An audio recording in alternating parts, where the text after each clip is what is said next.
구독, 좋아요. 시작하기 전에 좋아요 한번 꾹 눌러주시고 구독 신청하시는 분이 있으면 구독 꾹 눌러주시면 신청해 주시면 큰 힘이 됩니다. 이기 바랍니다. 특히 알뜰하게도 까르띠에 시계 수리비를 아끼기 위해서 지인을 시킨 것이라면 그 수리비가 지급된 내역까지 철저하게 밝혀주시기 바랍니다. 예, 2부 시작하겠습니다. 강전혜 변호사님 나오셨습니다. 어서 오십시오. 예, 안녕하세요. 예, 이 문제부터 시작을 해보겠습니다. 김정숙 문제부터 이야기를 해보겠습니다. 네. 자, 공금으로 옷을 샀다는 것은 이미 진술에서도 확인이 됐는데 진술하기도 했는데 네. 경찰에 이어서 검찰도 무혐의 처분을 결국 내렸네요. 그렇죠. 지금 이 김정수 여사의 옷값 뭐 관본권이라는 표현을 우리 국민들께서 처음 알게 된 계기가 되지 않았을까 싶습니다. 어쨌든 공금을 가지고 본인의 사적인 옷을 샀다, 뭐 이러한 이야기들이 계속 있었기 때문에 꽤 오래됐어요. 고발이 네. 됐던 거는 2022년 3월경이었었거든요.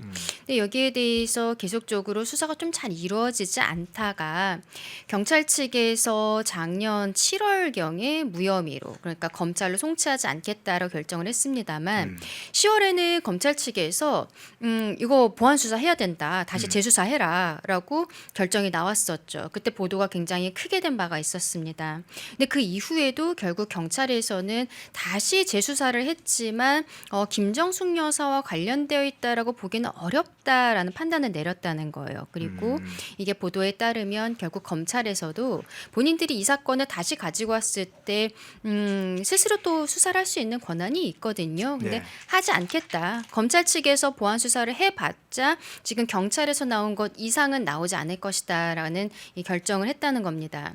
근데 김정숙 여사에 대해서는 조사를 했는데 또 서면 조사를 했다고 해요. 네. 그리고 본인 입장에서는 그동안에도 계속 뭐 억울하다, 당연하겠죠. 그런 형태로 이야기를 했었던 것으로 보이는데 글쎄요, 이미 뭐 관본권에 대한 문제들이 어느 정도 언론에도 보도가 될 만큼 좀 자료들이 있지 않았나 싶습니다만 아쉽게 결과가 이렇게 나와버렸다, 그렇게 생각합니다. 한 가지만 더 추가해서 질문드리겠습니다. 네. 이미 조사 과정에 경찰 조사 과정에서 이 공금으로 샀다. 이제 네. 사실은 이제 공금으로 지금 특수활동비 이야기를 했습니다만은 공금으로 샀으니까 김정숙의 계좌와 김정숙 카드에서 내역이 없을 수가 있겠죠. 그런데 당연히 그렇겠죠. 네, 경찰은 그런데 김정숙 계좌와 카드에서 결제 내역이 네. 없으니까 이거 혐의가 없다, 뭐 이런 식의 결정을 이미 내렸지 않습니까? 그러니까 그 부분이 좀 이상하다라고 생각이 되는 거예요. 이게 네. 처음부터 김정숙 여사가 관본권을 먼저 본인이 받았다가 그것을 옷값으로 냈다는 것이 아니잖아요. 처음부터. 그러니까 김정숙 여사의 신용카드 내역 그리고 현금 왔다 갔다 한 계좌 내역을 보면은 당연히 없을 수밖에 없는 것이고 오히려 그게 더 문제가 되는 것이 아닌가 싶습니다. 그리고 본인은 뭐 서면 조사를 했는데 앞서 말씀드린 것처럼 계속적으로 본인은 관여한 바 없다, 모르는 일이다라고 이야기한 것으로 이렇게 사건을 무마할 수 있는가.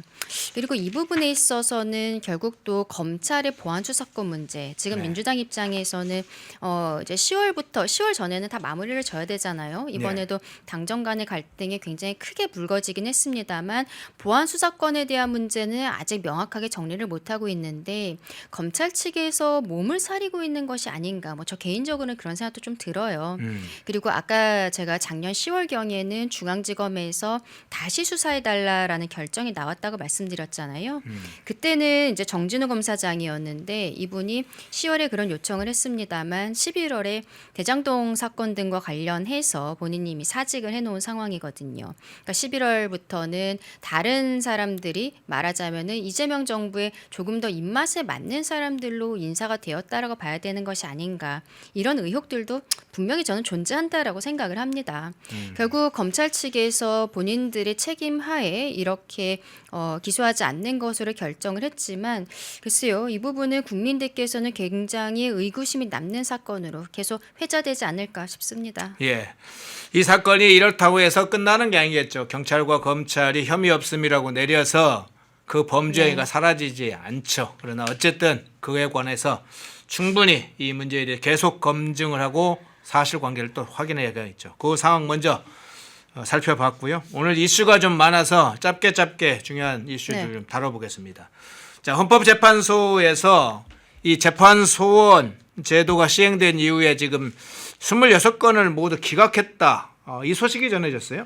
그렇죠. 이제 재판소원은 24일부터 시행이 됐습니다. 그런데 이제 그 전부터 접수가 빗발치고 있다. 이거는 언론을 통해서 많이 보셨을 텐데요. 한 153건 정도가 23일까지 들어왔다라고 하고 그래서 지금 26건에 대해서 먼저 결정을 내렸는데 26건 전부 각하를 한 것입니다. 본안 판단까지 가지 않겠다는 거죠. 일단은 헌법소원의 청구 사유가 되지 않는다라고 본 사건들이 있고 그리고 네. 다른 사건들이 있는 다른 그 절차들이 있는 경우에는 헌법소원으로 갈 수가 없거든요. 완전히 최종적인 판단이기 때문에 다른 절차를 정해져 있는 다른 절차를 아직 거치지 않았다라고 하면서 각하된 부분들도 있는 거죠. 근데 헌재에서는요. 헌재법상 사유가 갖춰졌는지 진지하고 충실한 주장, 소명을 해야 된다라고 이야기를 하고 있습니다. 이게 원칙적으로는 맞는 부분일 수도 있고 그리고 많은 국민들께서 우려하셨던 게 어쨌든 우리 헌법상으로는 최고법원은 대법원이거든요. 예. 헌법재판소가 아니기 때문에 이렇게 재판소원이라는 제도 자체가 굉장히 위헌적이다라는 지적들이 아직도 사라지지 않고 있는 상황에서 헌법재판소가 이렇게 충실한 주장 소명을 해야 한다라고 한 것은 일견 맞는 말이다라고 볼 수도 있겠습니다만 국민들 입장에서는 대법원을 넘어서서 헌법재판소로 갈 때 결국에는 뭐 이야기하고 있는 소송지옥, 변호사를 또 충실하게 소명해 줄 수 있는 새로운 변호사를 선임을 해야 되는 부분이라든지 이런 것들도 여전히 해결이 되지 않는 부분이어서 앞으로 좀 지켜봐야 될 것 같습니다. 이번에 26건이 각하가 됐는데 아직도 127건이 남아있고 앞으로도 계속적으로 사건들이 들어오겠죠. 그러면 어떤 사건에 대해서 그런 본안 판단을 시작하게 될 것인지 향후에 좀 선례가 쌓이게 되지 않을까 싶고요. 결국에는 이제 재판소원이란 제도 자체가 만들어졌을 때 많은 국민들께서 이재명 대통령이 대법원에서조차 유죄 판결이 나왔을 때 헌법재판소를 통해서 이것을 다시 뭐 대법원으로 돌려보낸다라든지 이 유죄 판단을 깨기 위한 제도가 아니냐라는 의구심들을 가지고 있는데 헌재 스스로가 여기에 대해서 어떤 좀 입증을 해야 되는 상황이 아닌가 싶습니다. 예. 26건이 사실은 모두 기각됐다고 지금 좋아할 일이 아니죠. 기각은 아니고 각하. 아니, 각하, 네, 아예 예. 본안 판단조차 들어가지 않았습니다. 그렇습니다. 각하됐다고 좋아할 일은 아니죠. 사실은 이제 헌법재판소가 향후에 이 재판소원 계속 제기가 될 텐데 그 건들 중에 어떤 건을 사실은 또 살릴지가 또 그렇죠. 심사를 할지가 문제인데 특히나 헌법재판소 자신도 그렇고 정치권도 그렇고 이 대법원과 달리 헌법재판소는 정치 판결을 하는 식이다 인식이 딱 잡았어요. 그러면 사실 정치적으로 판결된 사건이라고 보이는 사건은 오히려 헌재에서 역으로 사실은 구제할 가능성까지 사실 우려되는 것도 사실이잖아요. 그렇죠. 뭐 최근에 대법원에서조차 의원직 상실형 받은 양문석 의원도 네. 재판소원 검토하겠다라고 뭐 이야기를 하고 있는 상황이고요. 근데 양문석 의원 같은 경우에는 저 개인적으로는 헌재에서 재판 대상으로 봐주긴 좀 어렵지 않나 싶습니다. 그런데 지금 대법원에 올라가 있는 사건이 있죠. 김용이라는 사람입니다. 김용이라는 사람이 지금 항소심에서까지 유죄 판단을 받았지만 대법원에서 판결을 내리지 않고 지금 보석을 허가해 줬어요. 그래서 네. 최근에도 국회에서 뭐 출판 기념회 같은 걸 하면서 친명계 의원이 많이들 참석하면서 좀 세를 불리는 지금 평택에서 출마를 할 수도 있다라는 이야기들도 솔솔 나오고 있는 상황인데요. 네. 이 김용이라는 사람에 대해서 민주당 측에서 계속적으로 무죄다. 억울하다 이런 이야기를 하고 있거든요. 만약에 대법원에서도 유죄 판단이 나온다면 저는 김용 사건이 어떻게 보면 헌재의 진심 같은 것들을 국민들께 보여줄 수 있는 첫 번째 사건이 되지 않을까 싶습니다. 이 사람이 유죄를 받은 판결은 결국에는 과거 대선 과정에 있어서 불법적인 정치 자금을 받았다라는 건데 그때 그 대선 후보 이 정치 자금을 받아서 어떻게 보면 홍보를 하고 이렇게 비용을 써야 되는 그 후보가 바로 이재명 현 대통령이거든요. 그래서 김용에 대한 헌법재판소 판결 나중에 만약에 대법원에서 무죄 판단이 나온다면 헌재로 당연히 가지 않겠습니다만 유죄 판단이 나온다면 헌재의 어떤 진심을 보여줄 수 있는 바로미터가 될 수 있을 것 같다 생각합니다. 헌재 문제가 조금 더 큰 사회적 문제가 될 걸로 보입니다. 각하된 사건이긴 하지만 그 네. 문제가 재판 소원제도가 문제가 있다는 것을 확인하는 순간이긴 하지만 아직은 더 큰 문제가 지금 예고된 상황이라 그 문제 살펴봤고요. 자, 윤석열 정권 관련해서 지금 민주당 측에서 밀어붙여서 통과해서 추진하고 있는 게 있죠. 일명 검찰 조작 기소 관련된 국정조사인데, 자, 이 문제가 늘 제기돼 왔습니다. 사실은 위법적인 논란이 계속 있었고 네. 위헌 논란이 계속 있었잖아요. 그 중에 이 재판 중인 법관을 그 국정조사의 증인으로 부르는 것 네. 자체가 재판에 사실상 개입하는 거 아니냐. 맞습니다. 왜냐하면 국정감사 및 조사에 관한 법률을 보면은요, 이 8조에서 국정조사는 계속 중인 재판 또는 수사 중인 사건의 소추에 관여할 목적으로 행사되어서는 안 된다라고 명확히 밝히고 있거든요. 근데 말씀하신 것처럼 여기에 대해서 논란이 있을 수밖에 없는 것은 민주당에서 이 국정조사 하기 전에 먼저 공소 취소 모임이라는 걸 만들었잖아요. 이재명 그러네요. 대통령을 위한. 그리고 이 공소 취소 모임에서 결국에는 당 자체의 공식적인 특위로까지 발족이 된 것 아니겠습니까? 이러한 단계를 거쳐서 결국에는 국정조사가 이루어진 것이고 민주당에서는 대통령에 대한 공소 취소가 목적이다라는 것을 노골적으로 밝히고 있어요.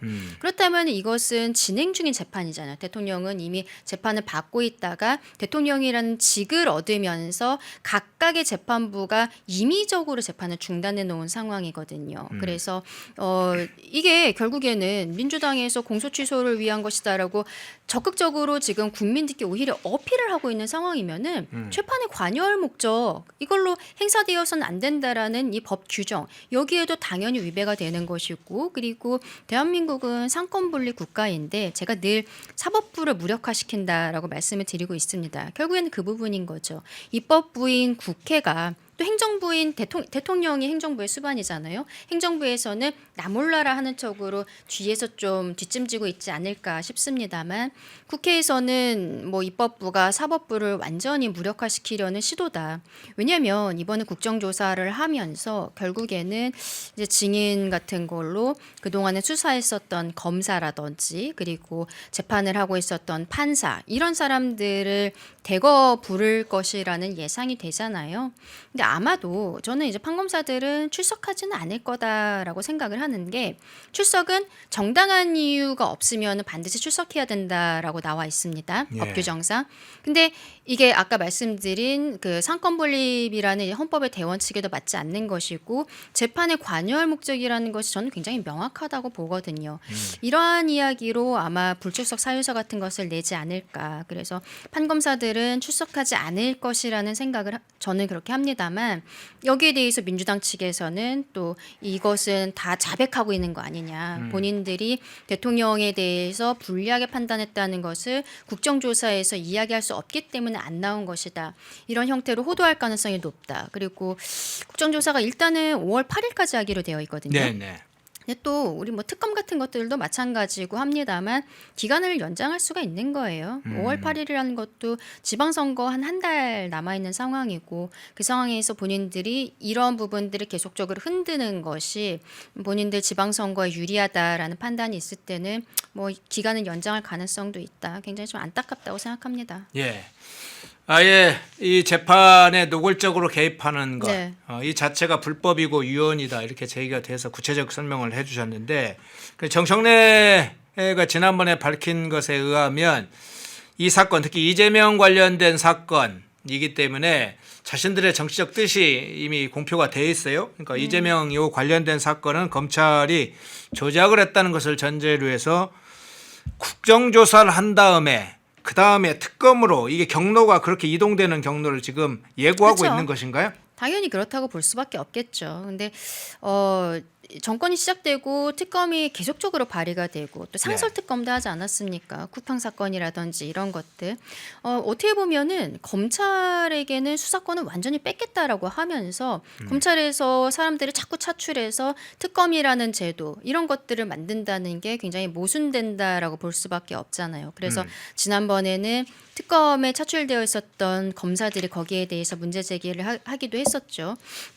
결국에는 이런 형태로 몰아치는 것이 민주당 입장에서도 부담감이 있기 때문에 그래서 일단은 국정조사 형태로 가는 것이 아닌가라는 생각이 듭니다만 결국에는 본인들이 원하는 답이 나올 리가 없다고 생각하거든요. 그러면은 뭐 이후에는 특검으로 밝힐 수밖에 없다. 이 판검사들이 출석하지 않은 것 자체가 본인들의 죄를 자백하는 것이다라고 이야기를 해서 아마 지방선거 이후로 다시 한번 뭐 특검 같은 것들을 시도하지 않을까 생각합니다. 예.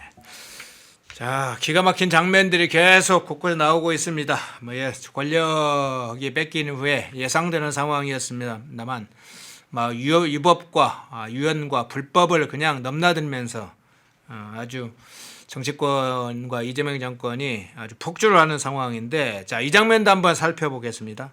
그간에 정청래 대표를 중심으로 한 민주당 강경파 그리고 민주당에서 가장 중요한 핵심 고리로 삼았던 게 사법 개편 문제였죠. 검찰 개편과 함께 중요한 문제를 네. 삼았는데 그중에 조희대 대법원장을 타겟으로 해서 한때는 뭐 비상계엄 관련해서 저항군 우두머리라고 하는 용어를 써가면서 탄핵과 사퇴 압박을 해왔잖아요. 그렇죠. 민주당에서 탄핵을 지금 추진하다가 현재 상태로는 약간의 상황이 멈춰있는 상태처럼 보이는 그런 상황이 됐어요. 그러니까 지방선거를 앞두고 약간의 속도 조절을 하고 있는 것이 아닌가 싶습니다. 그리고 결국에는 또 재판 소원이라는 제도 자체가 처음에 제가 이제 말씀드린 것처럼 예. 이미 24일부터 시행이 되고 있는 상황이거든요. 그렇기 때문에 민주당 입장에서는 어쨌든 헌법재판소에서 판단이 내려지는 것들도 보고 본인들 스스로가 이러한 뭐 조희대 대법원장에 대해서 흔든다라든지 이런 게 중도층에 대해서는 좀 마이너스적인 부분들이 분명히 있다라는 것을 인지하고 있는 것이 아닌가 싶습니다. 뭐 강성 지지층들이야 사이다라고 생각할 수도 있는 것이고 빠르게 좀 처리를 해라 이런 얘기를 하는 사람들도 저는 분명히 있을 수 있다고 생각하거든요. 예. 하지만 지금 특히 서울시장 선거라든지 이런 데 있어서 쉽지 않을 수 있다라는 얘기들이 계속 나오고 있지 않습니까? 그러면은 중도 확장적인 메시지들을 내는 데 있어서는 이렇게 사법부를 흔드는 모습이 좀 좋지 않게 보일 수 있다라는 생각이 들거든요. 그래서 조금 아까 국정조사 같은 것들도 어떻게 보면 바로 특검으로 갈 수도 있는 사안이지만 일단은 국정조사라는 형태를 띠고 그리고 어차피 판검사들이 출석하지 않을 가능성이 있기 때문에 본인들 입맛에 맞게 그냥 주장을 하면서 지방선거까지의 기간을 보내려는 것이 아닌가라는 생각이 드는 거죠. 결국 민주당이 지금 계속적으로 이렇게 특검 정국 그리고 사법부를 압박하는 정국 이런 것들은 지방선거에 대한 시계가 돌아가면서 본인들의 스탠스도 약간의 완급 조절이 있지 않을까 싶습니다. 예. 그런데 이 민주당 포함해서 범여권 의원들이 조희대 대법원장 탄핵 네. 이 탄핵안을 발의를 했는데 그 참여한 의원 수를 보니까 109명 정도가 공동 발의를 한 것으로 좀 확인이 됐어요. 그렇죠. 근데 굉장히 많은 사람들인데도 불구하고 예. 바로 탄핵으로 넘어가지 않는 것 자체가 본인들이 부담감을 가지고 있다는 거고 그리고 실상 또 그런 부분도 있을 수 있겠죠. 이제 이재명 그 대법관 증언하는 법안도 이제 통과가 됐잖아요. 그러면 26명 중에서 22명을 이재명 대통령이 정상적으로 임기를 만약에 맞추게 된다면 22명을 이재명 대통령이 임명할 수 있는 상황이기 때문에 다시 긁어부스럼 만드는 조희대 대법원장 흔들기보다는 한 명 한 명 대법관들을 증언하고 교체하면서 임기 마무리된 사람들 또 교체를 해야 되니까 이러면서 사법부에 대해서 자연스럽게 장악하는 것이 낫겠다라는 판단이 법안 처리가 있었기 때문에 또 그렇게 하는 것이 아닌가라는 생각도 듭니다. 근데 이들이 109명이나 되는 의원들이 조희대 대법원장을 대상으로 해서 탄핵안 발의할 때면 탄핵 사유가 있어야 될 텐데 탄핵 사유가 사실은 뭔지 그렇죠. 그 부분이 좀 국민들을 설득할 수 있는 논리가 네. 부족할 수밖에 없는 거죠. 결국 이재명 대통령을 왜 선거를 앞두고 다른 사건들보다 조금 더 빠르게 처리를 하면서 그리고 유죄 취지로 파기환송을 했느냐라는 것에 대한 문제제기 아니겠습니까? 결국 뭐 법 왜곡죄라든지 재판 소원이라든지 이런 것들 민주당에서는 계속 국민들을 위한 거다라고 이야기를 하고 있습니다만 왜 시점이 그러면 예전부터 그런 얘기를 해왔던 것이 아니라 이재명 대통령이 대법원에서 유죄 취지로 파기환송이 된 다음부터 왜 시점이 그때부터 갑자기 국민들을 위한 법안을 생각해내기 시작했냐. 이 질문에 대해서는 민주당의 누구도 답변을 하지 못하는 거거든요.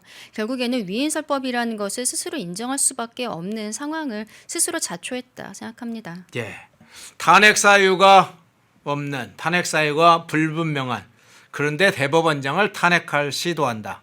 왜 갑자기 민주당은 또 급브레이크를 걸었나. 뭐 그 장면 한번 좀 살펴봤고요. 자, 정치권의 새로운 화두로 떠오른 전재수 사건 문제로 한번 넘어가 보겠습니다. 까르띠에 이 명품 시계가 우리 일상의 그냥 정치적 언어로 지금 돌아왔습니다. 까르띠에 시계 전재수 명품 시계 문제가 다시 사건이 떠올랐는데 뭐 지인한테 수리를 맡겼다. 뭐 이런 의혹이 지인이 수리를 맡겼다. 이 정확한 표현은 그러겠네요. 지인이 전재수한테 받았는지 아니면 뭐 여러 상황들이 아직 확정된 것은 없습니다만 예정된 건 있으니까요. 그런데 이것뿐만 아니라 통일교가 구매한 시리얼 넘버가 일치한다는 것도 이제 일부 확인이 됐어요. 이 까르띠에 상황, 까르띠에 정치 명품 시계네요. 이 상황 정치적으로는 어떻게 보세요? 앵커님께서 조금 아까 새로운 사건이라고 말씀하신 것 자체가 저는 굉장히 안타깝다고 네. 생각합니다. 이게 왜냐하면 결국에는 전재수 의원 측에서 금품을 받았다 이런 건 작년에 보도가 굉장히 크게 됐었단 그랬죠. 말이죠. 한 네. 11월 정도였는데 근데 더 문제는 뭐냐면 당시에 특검 측에서 이러한 상황에 대해서 한 8월 정도부터 수사를 통해서 알고 있었는데 윤영호 씨로부터의 진술도 있고 알고 있었음에도 불구하고 뭉개고 있었던 것 아니냐. 그리고 11월경에 이게 언론 보도들이 나오니까 그제서야 검찰에서 사건 번호를 부여해서 경찰로 넘긴 것이 아니냐. 이러한 의혹들이 있었고 저희 국민의힘에서는 특검을 해야 된다. 강하게 이야기를 했지만 결국에는 특검도 이루어지지 않고 전재수 의원은 뭐 당시 장관직을 내려놓긴 했습니다만 이번에 이제 한 70일 만에 처음 수사받으러 간 거예요. 처음 조사받으러 간 그러네요. 거죠. 그리고 네. 그 와중에 부산시장에 출마를 하겠다라고 나와 있는 상황입니다. 굉장히 좀 어처구니가 없다라는 생각이 들 수밖에 없는 거고요. 근데 그 과정에서 전재수 의원이 뭐 금품을 돈을 한 2천만 원 받고 그다음에 시계를 한 점 받았다라고 알려지고 있는데 이게 또 문제가 되는 것은 3천만 원이 되지 않으면은 2018년경에 받았다라고 알려지고 네. 있거든요. 이게 공소시효가 7년이란 말이에요. 그럼 2025년 뭐 만약에 2018년 12월 31일에 받았어도 2025년 12월 말로써 이미 공소시효가 끝난 것 아니냐라는 의혹들이 있는 겁니다. 지금 이 시계가 한 700만 원 정도로 알려지고 있거든요. 시리얼 넘버까지 확인을 했기 때문에 2018년 당시 그 시세가 한 700여만 원에 불과하다라고 지금 알려지고 있어서 그래서 작년 특검에서 이 공소시효를 도과시키기 위해서 뭉갰던 것 아니냐라는 의혹이 당연히 생길 수밖에 없는 것이죠. 전재수 의원의 지인이라는 사람이 어떻게 이 시계를 가지게 되었고 이거를 수리를 맡기게 되었는지 아직까지 밝혀지지 않았습니다만 저는 이 사건이 결국에는 부산시장 선거를 넘어서서 굉장히 큰 이슈가 될 수밖에 없다라고 생각하는 게 뭐 대통령도 결국에는 수사받고 재판받다가 중간에 이렇게 대통령이 된 상황입니다만 민주당이 그 보여주고 있는 모습들 사법부를 무력화하고 수사기관과 법원의 판단을 완전히 본인의 입맛대로만 맞춰가고 있는 이 모습에 대해서 국민들이 전재수라는 사람이 아니 이 상황에서도 출마를 한단 말이야? 이런 생각하실 수밖에 없는 거잖아요. 예. 만약에 부산시장에 당선이 된다고 해도 그 뒤에도 이 사건과 계속 관련되어서 수사와 재판을 받게 될 가능성들도 있는 것이죠. 결국 민주당의 어떠한 아이덴티티, 사법부에 대해서 계속적으로 무력화하려는 시도가 본인들의 입맛에 맞게 우리 사람들에 대해서만 무죄 판결받고 유리한 결정을 내리기 위해서 검찰과 법원을 길들이게 하는 것이 아니냐. 이것에 대해서 굉장히 큰 이슈가 이번 지방선거에서 나올 수 있겠다. 그렇게 생각합니다. 예. 그러면 지인이 수리를 맡겼다 이런 사실도 확인됐고 부분적으로 지금 이 명품 시계가 당시 사건이 있을 때 당시의 가격도 그래서 공소시효 문제도 이야기를 해주셨는데 사실은 지인이 누구인지 그게 이제 보좌진인지 친구인지 가족인지 뭐 여러 경로에 따라도 네. 또 경위가 다를 텐데 그 문제와 까르띠에 시계를 어떻게 이 진이라는 사람이 또 소유하게 됐는지 또는 갖게 됐는지 어떤 경로를 통해서 수리를 또 하게 됐는지 그 이유는 무엇인지 뭐 이런 여러 가지 문제가 이제 향후에 수사 과정에 또 하나의 쟁점이 될 텐데 수사가 너무 늦어요. 예. 아까도 제가 이제 한가면 네. 아마 가장 중요한 문제는 그 과정에서 이 사건의 열쇠라고 볼 수 있는 부분이 어디가 그게 좀 주목될 것 같아요. 일단은 결국에는 공소시효의 문제가 저는 굉장히 크게 앞으로 이슈가 될 거라고 생각을 하고요. 예. 만약에 이 사건에 대해서 수사를 해봤을 때 작년에도 충분히 마무리할 수 있는 사건이었다라는 것이 드러난다면 검찰 측에서 뭉갰던 시간이 문제가 되겠죠. 그러면은 정치 특검이다라는 이야기들이 다시 나올 수밖에 없을 것이라 생각합니다. 그리고 또 이번에 시계를 지인이 수리를 맡겼다는 얘기가 나오기 전에도 보좌진이 그 PC를 밭에 묻었다라는 보도도 그렇죠. 굉장히 크게 나왔습니다. 네네.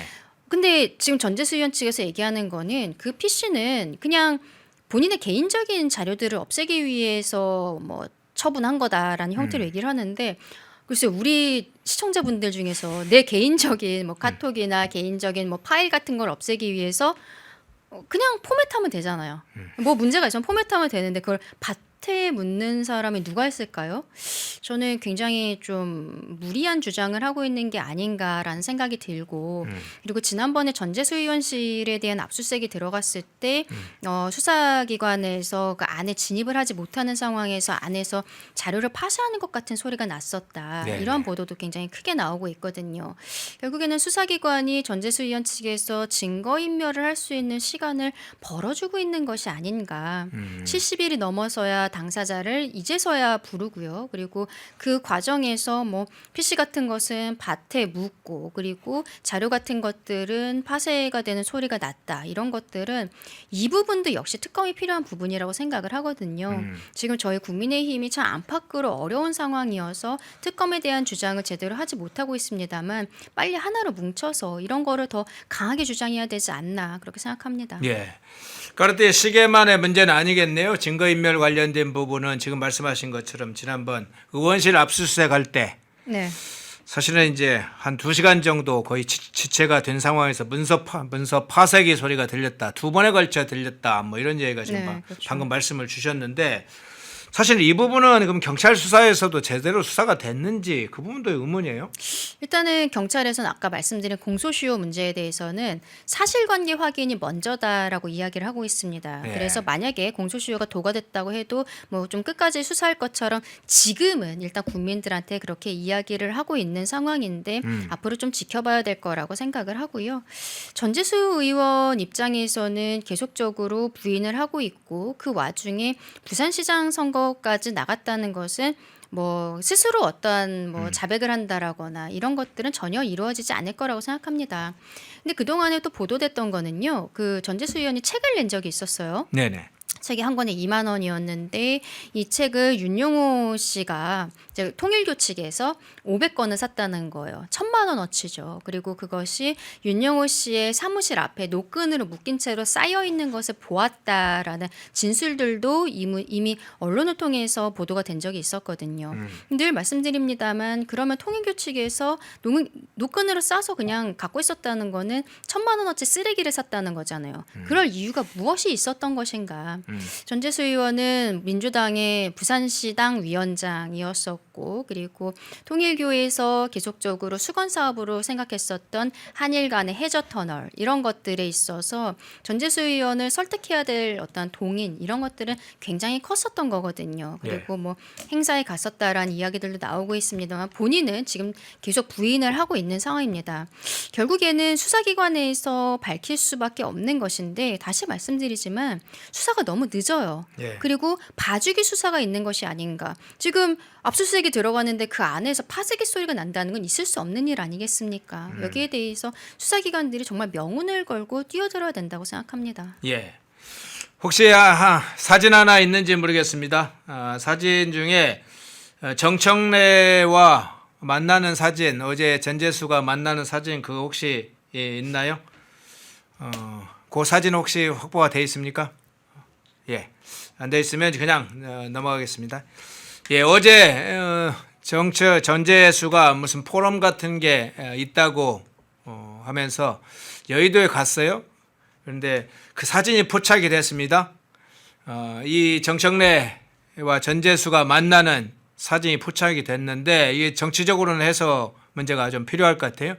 공천 문제를 염두에 둔 행보인지 민주당에 우려를 끼쳐서 죄송하다는 의미인지 어떤 차원에서 봐야 될까요? 일단 전재수 의원 같은 경우에는 이재명 대통령이 픽한 사람이라고 볼 수밖에 없겠죠. 물론 예. 지역구가 부산이고 부산 지역에서는 유일한 민주당 의원인데 저분이 그동안에 문체위에서 활동을 하고 계셨거든요. 그런데 해양수산부 장관으로 발탁을 했다는 것은 뭐 해양수산부를 부산으로 이전한다라든지 그리고 뭐 북극항로 지금 이재명 대통령이 강하게 추진하고 싶어하는 이런 사업들 이러한 부분들을 전재수 의원에게 포커스를 맞춰주면서 부산시장으로 낙점한 거다. 처음부터 그런 얘기들이 굉장히 크게 돌았었습니다. 그러다가 이제 작년에 뭐 한 11월경 해서 전재수 의원의 실명이 계속 거론이 됐던 거죠. 통일교로부터 금품 수수했던 사람.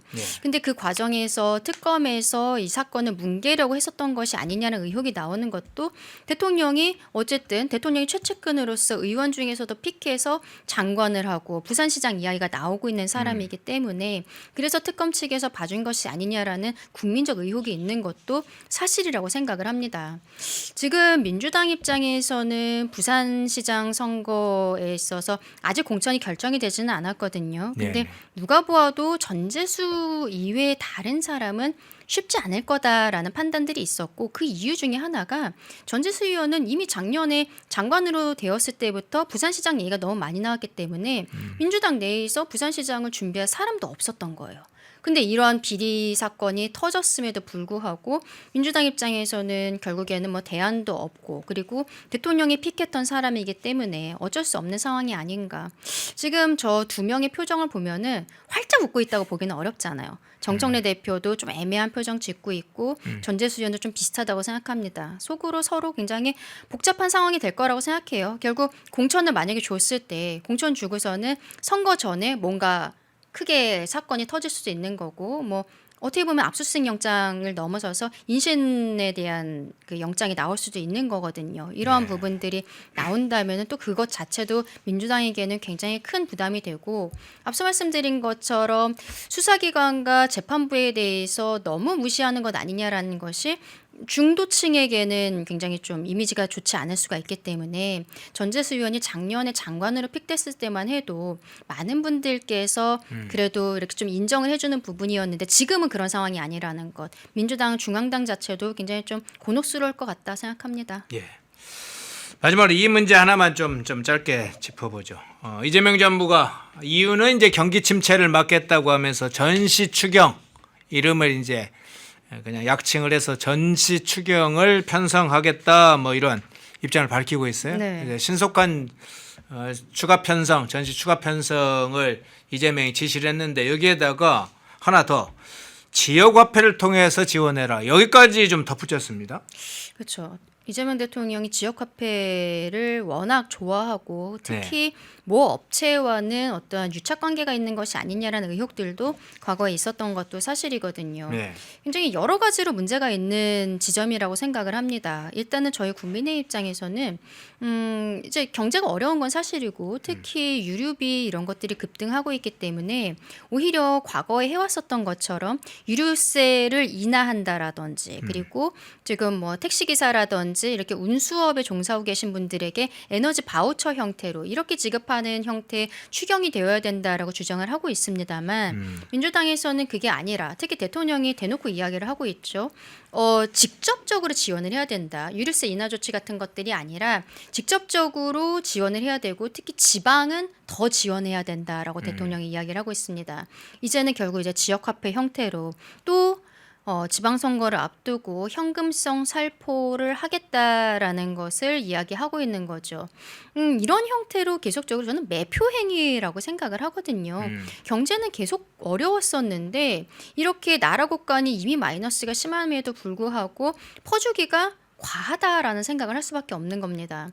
이게 뭐 커뮤니티라든지 이런 데를 보면은 이제는 민주당 쪽 지지자들조차도 이런 형태로 모두에게 소비 쿠폰 같은 것들, 지역 화폐 이런 것 나눠주는 건 좀 지양해야 되는 것 아니냐는 의견들이 굉장히 많이 나오고 있어요. 그리고 이것도 역시 이번 지방선거를 앞두고 중도층에게는 마이너스가 될 수 있는 부분이라고 저도 분명히 생각을 하거든요. 하지만 이 정부는 계속적으로 뭐 직접적인 지원을 이야기하고 지역 화폐 이야기를 하는 것을 보면은 강행 의지가 굉장히 강한 것으로 보이는데 그 마이너스는 도대체 누가 갚는 것인지 결국 우리 아랫세대 우리 자식 세대들에게 빚을 떠넘기는 것 아니겠습니까? 거기에 대해서 정말 조금 더 책임감 있는 국정을 펼쳐야 되는 것이 아닌가. 안 그래도 지금 20대 청년층들은 국민연금도 국가에서 폰지 사기를 하고 있다라고 이야기를 하고 있어요. 본인들은 국민연금 결국 받지도 못하는 것 아니냐 이런 얘기를 하고 있는데 20대 표심보다는 본인들이 이제 본인들을 핵심 지지층들이 있지 않겠습니까? 4050들 이런 분들을 보면서 진행하고 있는 정책이 아닌가라고도 생각합니다. 예. 다른 장면 한번 좀 살펴볼까요? 이 전시 추경은 신속하게 편성하라. 지역화폐로 그걸 현금보다 낫다고 그러네요. 어쨌든 지역화폐가 직접 지원해라. 그런 식의 이재명이 지시를 했는데 또 다른 차원의 좀 논의가 있었어요. 요거 저 이제 추경과 관련된 문제는 아닌데 다른 차원에서 이재명이 제기한 문제 한번 마지막으로 살펴보겠습니다. 예, 노인들이 이용하는 대중교통 무료 교통카드 문제 문제인데 이렇게 얘기했어요. 출퇴근 시간에 노인들의 대중교통 무료 이용을 제한하는 방법을 연구해보라. 그러니까 출퇴근 시간에 놀러 가거나 뭐 마실 가는 노인들을 좀 제한하는 방법을 연구해보라. 뭐 이렇게 지시를 했는데 어떤 차원에서 이 문제를 이해하고 평가하세요? 이 얘기가 지금 언론에 크게 보도가 되는 게 대통령이 어제 국무회의에서 발언을 한 거거든요. 근데 어제 국무회의의 주제를 살펴봐야 됩니다. 국무회의의 주제는요. 지금 이란 사태 때문에 뭐 유류비 급증 뭐 이런 얘기들이 나오는데 에너지 절약 정책 이거를 주제로 회의를 했던 거예요. 그러니까 근데 이제 그 와중에 대통령은 에너지 절약을 하기 위해서는 많은 국민들이 대중교통을 이용을 해야 되고 그러면은 대중교통이 출퇴근 시간에 너무 혼잡한데 그럼 어르신들이 한시적으로라도 좀 제한되도록 하는 게 낫지 않겠느냐라는 이야기를 한 거죠. 근데 이거는 다시 돌아가서 이 주제와 맞지 않는 거예요. 에너지 절약 정책을 하는 데 있어서 그 지하철 안에 사람들이 몇 분 더 탄다라고 해서 에너지가 더 많이 쓰인다라거나 절약이 이렇게 보기가 어려운 부분들이 있거든요. 오히려 반대로 보면은 이 어르신들도 단순히 그냥 외유성이 아니라 병원을 가야 한다라든지 여러 가지 상황이 있을 수 있는 거잖아요. 그럴 그렇죠. 때 만약에 자차를 이용해서 움직이신다라고 하면 에너지를 절약하는 것이 아니라 오히려 더 쓰게 되는 상황도 있을 수 있겠다라고 생각을 합니다. 결국 이 주제와 맞지 않은 상황에 있어서 대통령이 정제되지 않은 형태로 이런 이야기를 하는 것. 그리고 뭐라고 얘기하냐면 대통령도 근데 뭐 일을 하러 가는 분이나 아니면 놀러 가시는 분이나 이거를 찾기는 좀 어렵겠죠라는 형태로 얘기를 합니다. 본인 스스로가 논쟁적인 주제라는 걸 알면서도 뭐 조금 속되게 얘기하면 그냥 지른 거라고 저는 생각을 해요. 국무회의에서. 근데 이거는 대통령이 할 수 있는 발언은 저는 아니라고 생각합니다. 너무 경솔하게 이야기를 해서 오히려 국민을 갈라치기 했다라고 저는 생각을 하거든요. 그리고 문제는 이 지하철 공사의 그 누적 적자가 계속적으로 늘어나고 있고 그리고 그 과정에 있어서 무임승차와 관련된 부분이 한 50%가 넘는다고 해요. 많은 분들께서 이 부분을 알고 계시지만 그 적자를 정부가 메우고 있는 게 아니거든요. 지자체와 그리고 지하철 공사 여기에서 손실을 100% 받고 있어요. 그러니까 결국에는 대통령이 이렇게 이야기를 한다고 하면은 그 기존의 지자체와 공사에 대해서 압박을 내는 그 주는 것밖에 되지 않는다. 정부에서 여기에 대한 뭐 어떠한 마이너스가 되는 부분들은 전혀 없는 거거든요. 결국 이러한 부분들은 사회적 합의가 저는 우선돼야 된다고 생각을 하고 이 손실을 보고 있는 지자체와 공사 측에서 조금 더 국민들의 합의된 여론들 그리고 그런 이야기들 있잖아요. 이미 우리 국민연금 수급 연령을 올리겠다라는 이야기들도 계속 나오고 있는 상황에서 어르신들이 옛날에 이게 84년도에 정책이 도입됐을 때 그때는 한 4.1% 정도였었다라고 해요. 65세 이상의 인구 비중이. 근데 지금 작년 같은 경우에는 21.2%, 20%가 넘는 분들이 65세 이상이라고 합니다. 그러면은 여기에 대해서 더 강하게 논의를 해야 되는 장을 마련을 해야 되는 것인데, 근데 그것도 저는 지금 시점은 아니라고 생각을 하거든요.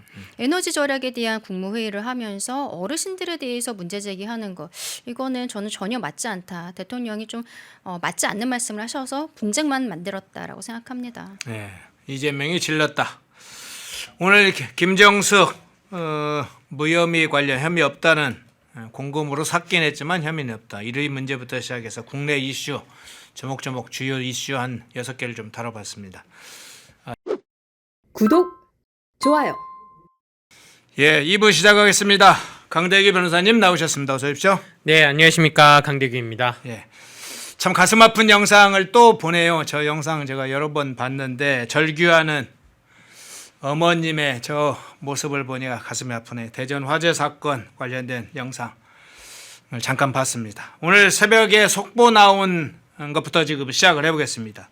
전재수, 다시 소환된 전재수, 통일교가 샀던 까르티에 시계가 다시 어디에서 어떤 모습으로 드러났는지, 전재수 관련된 인물이 왜 까르티에 시계를 수리하겠다고 맡긴 것인지, 전재수가 맡긴 것인지, 전재수가 선물을 줘서 그 사람이 맡긴 것인지, 일단 나온 내용, 이 사건의 진상부터 좀 한번 이야기를 시작해 주시죠. 네, 검찰은 까르띠에 시계에 대해서 전재수의 지인이 수리를 맡겼고 그 수리점의 일련 번호와 그 까르띠에 시계의 일련 번호를 대조해서 전재수가 통일교로부터 시계를 받았던 증거가 이것이다라고 지목을 하고 있습니다.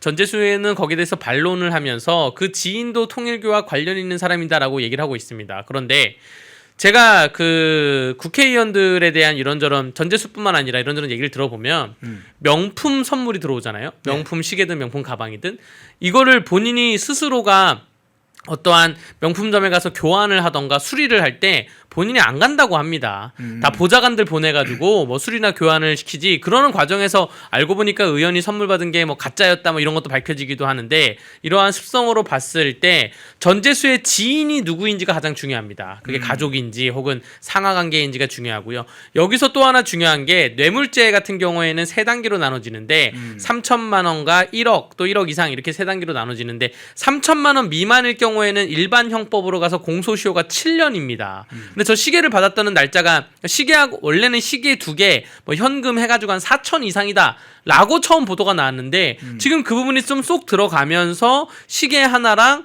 뭐 현금 해가지고 뭐 2,700 다 모아봤자 이 정도이면 공소시효가 좀 지나갈 수도 있다는 걱정이 되면서 3천만 원 이상이 되어야지 특가법으로 가서 공소시효가 10년이거든요. 그래서 그러한 부분도 검찰에서 좀 주목해 봐야 된다고 생각을 합니다. 예.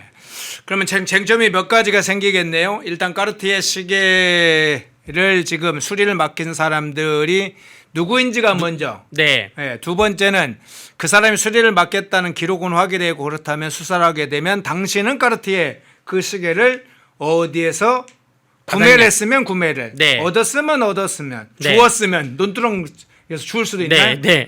근데 지금 이 통일교의 방식이 통일교가 까르띠에 시계를 엄청 많이 사놨대요. 네. 많이 사놔서 전재수 같이 뭔가 그 권한이 있는 사람들에게 하나씩 선물을 줬다는 게 지금 통일교의 그 선물 공세 양식이거든요. 네. 까르띠에를 받은 건 맞는 것 같습니다. 제가 보기에는. 근데 근데 수리를 본인이 하지 않고 지인이 가서 수리했다는 게 문제가 되는데, 결국 지인 간의 관계가 전재수의 지시를 받을 사람이냐 아니냐가 가장 중요한 포인트인 것 같습니다. 예. 네. 그런데 지금 전재수 입장은 현재까지는 나는 모른다. 그건 통일교 문제다. 지금 그렇게 주장하고 있는 거죠? 네, 맞습니다. 전재수는 나는 한 푼도 받은 게 없다라고 하면서 뻔뻔하게 지금 부산시장 선거에 출마를 하려고 하고 있는데, 전재수가 오늘 서울에 와가지고 어제 박형준 그 부산시장이 글로벌 허브 도시 특별법을 주장하면서 삭발을 하지 않았습니까? 전재수는 오늘 서울에 와서 한병도 원내대표를 만나서, 민주당 원내대표를 만나서 또 이 얘기를 한다고 하더라고요.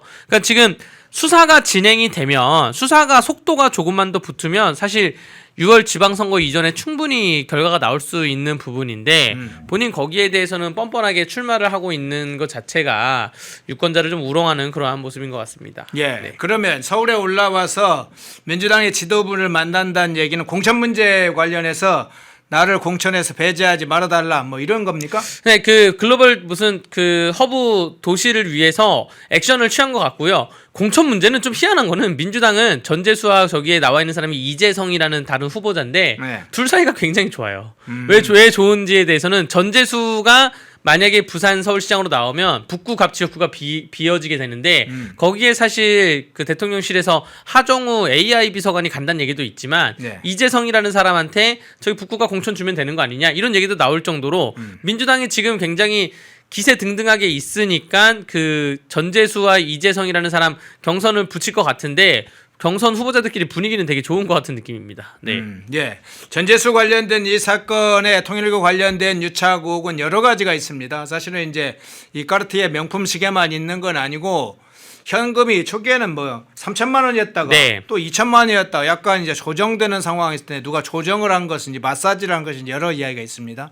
그것뿐만 아니라 책과 관련된 출판 관련된 네. 문제도 있고요. 그것도 고소당했죠. 네. 예, 네. 그렇다면 이 사건의 과정에서 그간의 경찰이 수사를 안 해서 그렇지 수사가 본격화되면 네. 지금 까르티에 시계 일부 하나의 시계지만 이 명품 시계가 지인에 의해서 수리되는 그런 과정이 공개된 상황인데 네. 추가적으로 그런 사항이 이 제대로 수사를 하면 나올 가능성도 좀 몇 가지 있겠네요. 그러니까 지금 민중기 특검에서 통일교 압수수색해서 나왔던 선물 목록에서 나온 게 전재수 이름 아닙니까? 윤영호 통일교 본부장이 진술했던 거 보면 그 더불어민주당 관련해서 16명의 의원, 현직 의원들 뭐 포함해서 16명이 관련이 있다. 거기서 전재수 이름이 첫 번째로 나온 것인데 민중기 특검이 이거를 일반으로 넘겼고 지금 2차 종합특검이 시행되고 있지 않습니까? 2차 종합특검은 요 문제부터 전재수부터 파고들어야 되는 것이고요. 지금 진술이 나온 게 전재수 의원실 보좌진이 하드디스크를 논두렁에 버렸다. 밭두렁인가요? 밭두렁에 버렸다라는 진술이 나왔잖아요. 예. 아니 하드디스크가 제가 컴퓨터를 사무실 혹은 집 거실에서 쓰는데 뭐 컴퓨터를 안 쓰는 거다라고 해서 창고에 박아두면 모르겠지만 컴퓨터를 압수수색하려고 갔더니 하드디스크가 없어요. 컴퓨터 안에. 이 노트북 안에 디스크가 없어요. 어디 갔냐 했더니 논두렁에 버렸다는 거 아닙니까? 이 자체가 증거인멸의 명확한 정황인데 구속영장을 청구해야 되는 사안이라고 저는 생각을 하고요. 네. 여기서 또 한 발 더 생각을 해서 요즘 국회 트렌드가 보좌진들이 하드디스크 그렇게 함부로 안 버립니다. 그 김병기 보좌진도 그랬고 이해훈 보좌진들도 그랬고 뭔가 자기가 갖고 있어요. 남겨놔요. 그래서 전재수 보좌진도 저는 분명히 이 하드디스크를 어디에 보관하고 있을 것이다 라고 생각을 하기 때문에 수사에 좀 박차를 가해가지고 증거를 확보하기 위해서는 먼저 영장부터 치시길 바랍니다. 예.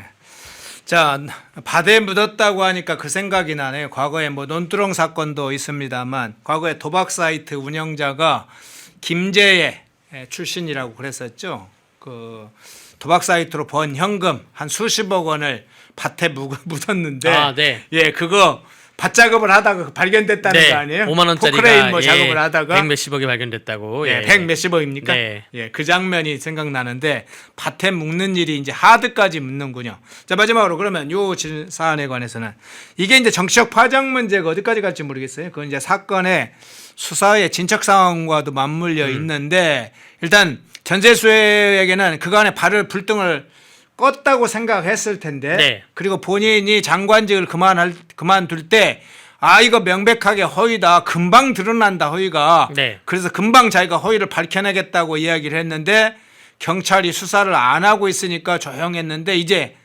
스물스물 나오고 있어요. 근데 이게 이제 부산시장 선거에 미칠 영향, 또 네. 민주당 내부에 미칠 영향, 정치적 파장 문제는 어떻게 보세요? 부산시장 선거 경선 토론에서 사실 이 문제가 집중 조명이 돼야 되는데 제가 아까 말씀드렸다시피 전재수와 그 이재성 후보자 사이에는 사이가 좋은 거로 보여져가지고 경선 토론에는 뭐 얘기가 안 나올 것 같고 결국 본선 토론에서 얘기가 나와야 되는데 그러려면 수사가 좀 뒷받침이 돼야 됩니다. 근데 수사 속도가 잘 안 나고 있다는 말씀을 드리면서 저는 이 통일교 사태가 과거 박연차 리스트 사태랑 좀 유사하다 보여집니다. 박연차 리스트 사태가 알고 보니까 여야의 다 로비를 했던 그런 사건이었어요. 물론 노무현 정부 중심으로 또 진보당 중심으로 해서 한 8 정도 로비를 했고 또 보수 진영 쪽으로 한 2 정도 8대2의 로비가 있었는데 지금 이 통일교 사태도 아마 통일교 사태를 본격적으로 정치권에서 싹을 자르자라고 한다면 그 잘려나가는 싹에는 보수층 인사들도 포함이 안 될 수는 없다고 생각을 합니다. 진보 9, 보수 1, 뭐 9대1이던 8대2던 7대3이던 그 문제가 있는데 우리가 이거 전재수나 혹은 진보 측에 있는 통일교 연결고리를 끊기 위해서는 우리 국민의힘 관련된 보수 측 인사가 관련 있다 하더라도 그것도 소상히 짚고 넘어가야 된다고 저는 생각을 해요. 왜냐하면 수사 기법이 통일교가 아까 까르띠에 선물을 많이 샀다 그랬잖아요. 통일교가 이렇게 선물을 주면 진보 보수 측을 다 동일한 방식으로 줬기 때문에 보수 측 인사들이 적극적으로 오히려 증언을 해가지고 나는 이렇게 통일교가 접근을 해왔다. 전재수도 아마 그런 방식일 거다. 이렇게 한번 바라보세요. 이렇게 한번 파보세요. 이렇게 우리가 그 육참 골단의 그러한 정신으로 가야 된다고 생각을 합니다. 예. 자, 주제를 바꿔보겠습니다. 주제를 바꿔서 진행하기 전에 시청하시면서 좋아요 깜빡하시는 분들 좋아요 한번 꾹 눌러주시면 좋습니다. 주변 분들에게도 또 중요한 이슈가 널리 알려질 수 있도록 좋아요 한번 꾹 눌러주세요. 자, 이름하여 전쟁 추경 민생 지원금이라는 것이 또 출연을 했습니다. 때가 되면 나오는, 선거 앞두면 더 나오는 이게 이제 민생 지원금인데, 자, 중동 사태 파동을 이름으로 자, 추가 경정 예산 추경이라고 하죠. 추경 편성에 속도를 내고 있다 뭐 그러는데 소득 하위 50% 대상으로 해서 한 사람당 15만 원 민생 지원금을 지급하는 걸 검토하고 있다. 이런 소식이 알려지고 있네요. 네, 여러분들 지금 비닐봉지 대란이 올 거다. 4월달에 위기 소리 올 거다. 석유화학 사업 지금 뭐 무슨 어떠한 공장이 다 대기업의 공장이 다 멈췄다 이런 얘기가 있는데 그러면 만약에 추경을 한다고 하면 기업들부터 돌리는 추경을 해야 되지 않을까 생각되는데 결국 어제 SBS 단독 보도에 의하면 민생 회복 지원금이라 그래서 50% 이하의 15만 원을 뿌린다는 그러한 성금 살포한다는 추경을 준비하고 있다는 보도가 나왔습니다. 당초 사실 이재명 정부가 전 국민에게 현금을 뿌린다 그랬을 때 제가 차라리 그럴 거면 나눠서 뿌려라. 하위 30%만 뿌려라. 라고 주장을 했을 때 이재명 정부 측에서는 그 입장이 뭐였냐면 나누는 게 힘들다라고 얘기를 했어요. 근데 지금은 오히려 나눠서 뿌린다고 하는 것 같은데 제가 보기에는 이유가 무엇이냐. 결국 이유는 전쟁 추경도 아니고 뭐 산업발전도 아니고 지방선거에 초점이 맞춰져 있는데 지방선거는 외국인들이 투표권이 있습니다. 그 외국인들 중에 지금 사실 민생지원 회복권을 받는 사람들이 있다고 해요. 그 사람들이 하위 50%가 되겠죠. 근데 3월 둘째 주에 국가인권위원회에서 행정안전부에 그 의견을 낸 것이 외국인들에게 민생회복 지원금 쿠폰을 주는 걸 확대를 해라. 200만 명까지 늘려라. 그러니까 지금 이게 결국에는 지방선거에 투표하는 외국인들을 대상으로 해서 돈을 지급해주고 15만 원을 지급해주고 그리고 나서 투표에 영향을 미치게 하려는 매수행위, 매표행위와 비슷하다고 저는 생각을 하거든요. 그래서 여기에 대해서 국회에서 이 항목 조목조목을 좀 꼼꼼히 따져봐야 된다라고 저는 생각을 합니다. 예. 자, 국가 총부채가 6,400조에 이르렀다는 소식이 전해졌습니다. 뒤에서 3부에서 집중을 다룰 텐데요.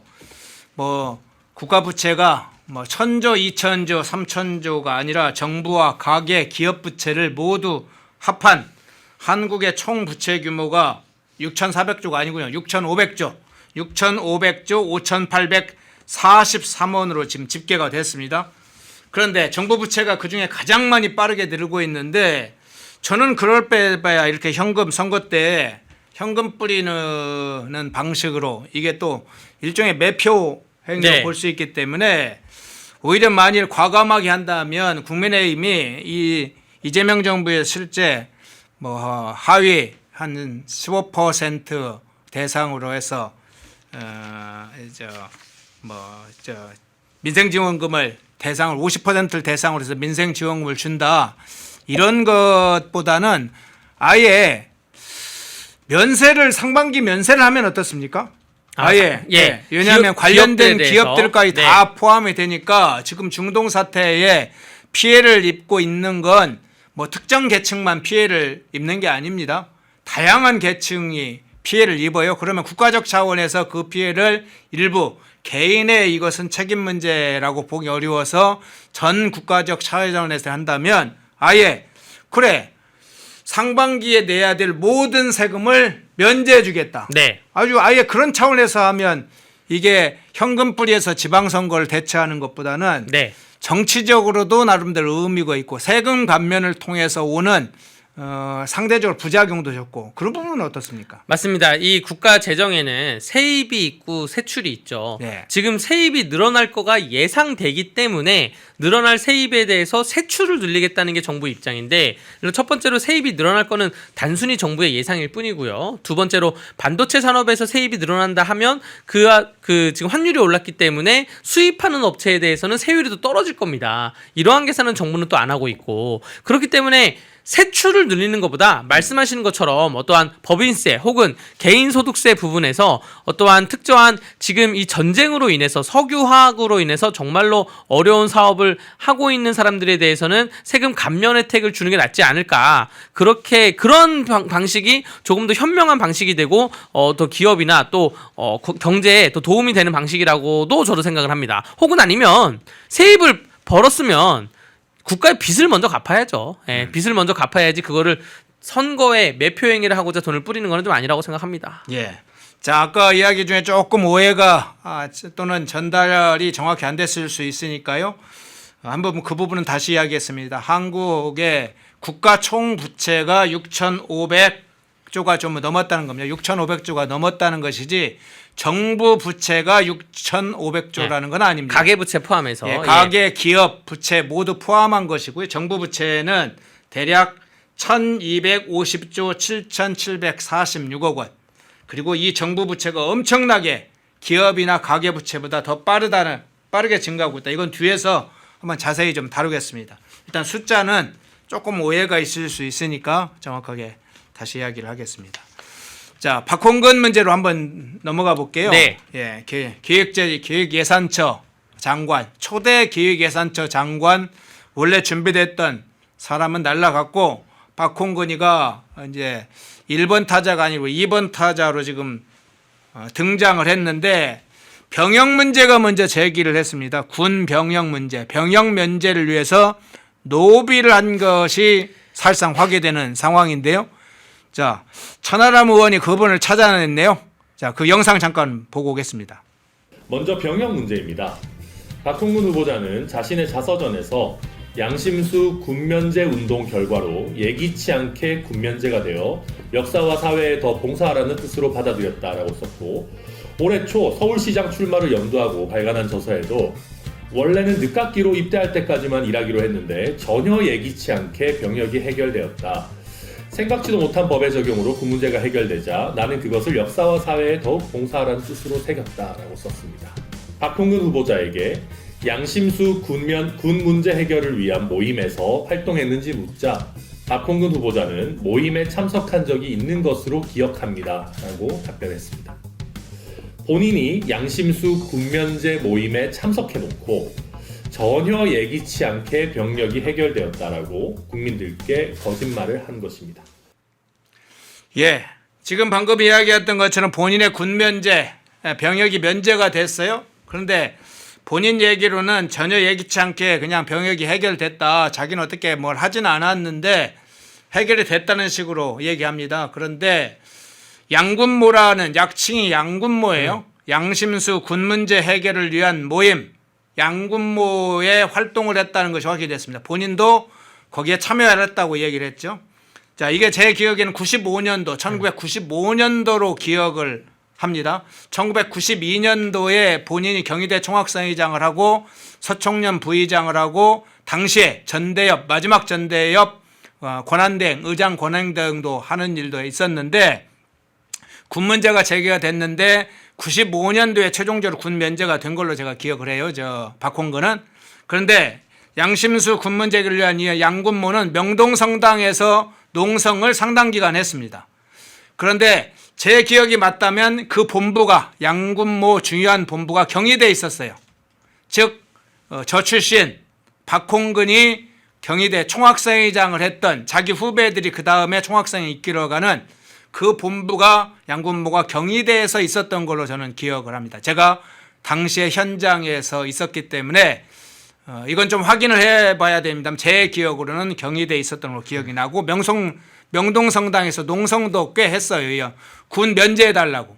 그때 박홍근이가 농성에 참여했는가도 확인을 해봐야 됩니다. 단순히 활동했다가 아니라 명동성당 농성에 참여했는지. 그러면 이 양군모가 실제 농성만 한 게 아니라 당시에 김영삼 정부를 관계자들에게 굉장히 정치적 노비를 많이 했습니다. 이 사람들 뭐 일부는 교도소 갔다 온 사람이고 그러니까 이제 나이도 찼으니까 군 면제해주는 특례법 같은 걸 만들어서 면제하도록. 자, 그런 상황이 지금 드러난 겁니다. 예. 예. 결국 그 더불어민주당에 제가 항상 얘기했던 게 더불어민주당의 학창 시절에 공부 안 하고 운동만 하다가 예. 선거 줄 잘 서서 국회의원 된 사람들이 있다. 이런 사람들이 국회의원으로서의 전문성도 없고 국가관도 없고 도덕성도 없다고 하는데 박홍근 의원이 거기에 전형적인 사람이라고 저는 생각이 되고요. 네. 양심수 군 면제 이게 뭐냐면 결국에는 나는 대한민국을 위해서 싸우지 않겠다. 나는 대한민국을 위해서 총 들지 않겠다는 사람들이거든요. 이강재 더불어민주당 소속된 사람은 의원은 예전에 손가락을 잘랐잖아요. 군대 안 가려고. 여러분 제가 저한테 30초의 시간만 주시면 군 면제 프로세스를 제가 말씀드릴 수 있습니다. 30 플러스 30입니다. 30초 많이. 아닙니다. 30초 더하기 30초. 예. 왜냐면 제가 군 면제자예요. 제가 군 면제자입니다. 여러분 군 면제자라는 게 저 겉으로 보기에 멀쩡해 보이잖아요. 네. 각 지역에서 지역 병무청에서 너 면제야. 너 서울 가서 검사 받아. 이러면서 중앙 병무청에 대기실에 사람들이 쫙 앉아 있습니다. 몇십 명이 앉아 있어요. 그러면서 서로 쳐다보면서 아 쟤는 멀쩡한데 여기 왜 왔지? 쟤도 멀쩡해 보이는데? 그런 생각으로 서로 쳐다봐요. 그 다음에 이름을 부릅니다. 흉부외과 강대규. 저는 흉부외과였거든요. 그럼 가면 우통 벗어 딱 그래요. 우통을 벗으면 제 몸에 수술 자국이 이렇게 크게 하나 있습니다. 네. 제가 어렸을 때 그 비장 적재 완전 척추술로 거의 뭐 죽다 살다가 여러 번 고비를 겪었기 때문에 비장을 다 떼내가지고 수술 자국이 크게 있어가지고 5급 면제 딱 됐어요. 그러니까 흉부외과를 이름 부른 사람들은 다 뭐 심장 수술, 뭐 신장 수술이 있고요. 정형외과 누구 이름 부르잖아요. 그러면 왜 왔어? 이러면 어깨가 자주 빠집니다. 습관성 탈골입니다. 이러면 거기 군의관이 어깨를 주먹으로 빡빡 쳐요. 이렇게 빡빡 치면 이게 빠집니다. 그러니까 그런 식으로 정형외과, 흉부외과 또 혹은 뭐 안과 이렇게 각 분야, 각 과별로 정말로 신체적으로 문제 있는 사람들이 가고 싶어도 문제 있는 사람들이 면제되는 그러한 과정이 있거든요. 그렇게 해서 면제가 되는 건데 저 사람들은 도망 다니다가 로비하고 나는 국가를 위해서 안 싸우겠다라고 하고 이러한 사람들이 그 자기 자서전을 쓰면서 내가 정말 예기치 않게 면제당했다. 이러한 사람이 어떻게 기획예산처 한 나라의 장관으로서 떳떳하게 근무를 할 수 있겠습니까? 이게 너무나 저도 군 면제자지만 군대 가는 사람들한테 굉장히 좀 저희 갇힌 청년들한테 죄송한 마음도 들고 하는데 아마 그러한 마음도 전혀 박홍근 의원은 안 들었을 거라 생각이 됩니다. 예, 양군모 과정에서 정치적 로비를 했다는 것은 분명히 확인이 필요합니다. 앞서 이제 몇 가지 관련된 저도 면제됐어요. 그래서 알아요. 그래요? 예. 그렇지만 그 관련된 정치적 로비를 했던 거나 이 관계자인지 그걸 통해서 혜택을 받았는지 직접 중요한 이 관련자로서 책임이 있는지 그 부분은 아주 확인을 해야 되고 네. 또 하나 확인을 해야 될 게 이런 겁니다. 본인이 사실 허위 사실을 얘기했는지 앞서 얘기해서 본인이 낸 책에도 그렇고 발언에서도 그렇고 마치 전혀 그런 걸 하지 않았는데 그냥 예기치 않게 하늘에서 떨어진 것처럼 병역이 해결이 됐다는 것처럼 이야기를 해요. 또 하나 심각한 문제는 전과가 있습니다. 이 전과. 이 박홍근의 전과는 화염병 사용 등에 관한 법률 위반으로 화염병을 사용했다는 거죠. 시위 때 많이 옛날에 운동권을 했으니까 화염병 이 관련된 시위로 구속된 걸로 보입니다. 그리고 특수공무 집행방해 치사 혐의 아마 치사 혐의라는 건 누군가가 당시에 이제 집회를 막던 의경 지금은 이제 네. 뭐 옛날엔 전경이라고 그러죠. 네. 전경이 아마 사망에 관련된 걸로 보이는데 이 전과 기록에 대해서 총선 당시에 선거 홍보물에 이 사건과 관련해서 본인이 사면됐다고 기록을 했다는 거예요. 네. 그 부분은 어떻게 보세요? 이거 굉장히 황당한 경우고요. 당선 무효형이라고 저는 정확히 말씀드릴 수 있습니다. 네. 공직선거법의 허위사실 유포에 대해서 세 가지를 가장 크게 보는데 하나가 학력, 하나가 본인 직업에 대한 경력, 세 번째가 범죄 전력입니다. 이 범죄 전력에 대해서 본인이 사실과 다르게 표시했다? 이런 허위 사실 유포로 바로 기소가 되고요. 그런 다음에 이 정도면 학력, 경력, 범죄 전력은 당선 무효형, 벌금 100만 원 이상의 형이 나오는 것인데 지금 박홍근 의원이 그 당시 선거에서 900표 차이로 이겼다고 하는데 그게 유권자가 0.84%, 그러니까 400명 정도만 다시 빼오면 그러면 표가 뒤집어지는 그러한 과정이었는데 거기에 대해서 만약에 이게 사면됐다는 표현을 안 썼으면 많은 분들이 아니 공무원을 경찰 공무원을 때려서 죽인 사람이네. 치사지만 고의는 아니고 과실이겠지만 그리고 화염병을 사용한 사람이나라고 해서 여기에 대해서 투표에 선거의 판단을 달리할 수도 있다라고 저는 생각이 들고요. 도덕성에 굉장히 침해가 있고 천하람 의원 질의를 보니까 그러면 지금 너는 죄송합니다. 당신은 지금 사명과 집행유예를 구분을 못하는 사람이냐? 어떻게 그러한 단순한 행정 용어도 구분을 못한 사람이 한 나라의 장관이 될 수가 있겠냐? 대답해봐라! 이렇게만 따지는 건데 천하람 의원의 그러한 발언도 충분히 이해가 되는 발언입니다. 예, 박홍근 문제 이 문제도 사실상 허위 사실 유포로 문제로 당연히 이게 공소시효 문제가 또 적용되는지는 모르겠어요. 지금 해당되는지. 하여간 이 사실을 확인해서 허위사실 유포, 공직선거법 위반 사항들도 확인을 해봐야 될 것 같습니다. 자, 또 하나의 사실은 이 박홍근의 사상관입니다. 가치관, 국가관. 이게 제대로 된 거냐? 박대출 의원이 주한미군 철수 문제, 국가보안법 폐지 문제, 연방제 통일 문제에 대해서 과거 그 생각 그대로 갖고 있느냐, 생각이 좀 바뀌었느냐, 뭐 그런 걸 이제 따지는 지금 장면, 인사청문회 장면이 있는데 일단 짧은 영상 보고 오겠습니다. 과거의 정가 이력을 보면은 민주화 운동이라고 이제 강조를 하고 있는데 그 내용 중에서는 미군 철수라든지 국가보안법 폐지라든지 연방제 통일이라든지 이런 걸 과거에 주장을 했습니다. 이런 생각이 이제는 바뀌었습니까? 시대가 바뀌고 저 생각도 성장하지 않겠습니까? 세 가지 주장에 대한 생각이 바뀌었다 이렇게 이해도 됩니까? 다 바뀌었다 생각하지는 않습니다만 그 수위와 방향이 바뀌었다. 그 문제에 주장을 대해서는 아직도 변함이 없이 갖고 있다 생각을 유엔이라든가 폐지돼야 된다고 생각을 하십니까? 지금도? 제 많은 의원들이 지금 연서명 받아가지고 법안을 다른 만드는데 질문을 거기 못하면 동참하지는 가버리네, 않았습니다. 예, 주한미군 철수, 국가보안지 연방제 통일 방안에 관해서 바뀌었냐? 다 바뀐 건 아니다. 뭐가 안 바뀌고 뭐가 바뀌었다는 걸까요? 그러면서 그나마 설명하는 게 국가보안법 폐지 관련해서 뭐 의원들이 서명을 좀 했는데 나는 참여는 안 했다. 뭐 그러니까 그러면 연방제, 북한에서 얘기하는 고려 연방 통일제라고 하는 연방제 그건 동의한다는 거예요? 주한미군 철수는 동의한다는 겁니까? 자, 어떤 차원에서 해석을 하세요? 특히 주한민군 철수나 연방제 통일 문제는 지금 이 시기에 미국, 이란이 전쟁을 하고 있고 네. 트럼프 대통령이 군함을 요청하고 있으며 트럼프 대통령이 주한미군 비용에 대해서 계속 입에 오르락내리락 하고 있는 과정에서 주한미군 철수에 대해서 옛날에 반대했는데 지금도 반대하냐에 대해서 명확하게 기획예산처 장관 후보자가 얘기를 못한다는 것은 대한민국에 굉장히 큰 화를 불러일으킬 수가 있죠. 장관으로 들어가서 주한미군에 들어가는 그러한 국가 예산을 야 이거 깎아 주한미군 예산 주지 마 라고 한다면 혹은 아니면 주한미군의 인프라 비용 있지 않습니까? 뭐 도로를 개선하거나 뭐 전봇대 전기를 설치하거나 이런 예산 다 주지 마 라고 장관이 그렇게 생각하는 사람이 기획예산처 장관으로 들어간다면 앞으로 국제 정세의 핵심이 한반도가 될 수가 있다는 그러한 위험한 생각을 버리지 않을 수가 없습니다. 예, 그러면 지금 연방제 통일 방안이나 미군 철수 문제에 대해서는 생각이 안 바뀌었다. 네. 이게 지금 국가 안보를 중대하게 의사결정을 해야 되는 위치에 가게 됩니다. 뭐 기획예산처 장관이기도 하지만 사실 국무위원이 되잖아요. 네. 그러면 중대 국가안보 사항을 결정하는 의사결정을 하는 위치에 오게 되는데 저런 사람이 안보를 결정해야 할 위치에 가야 된다.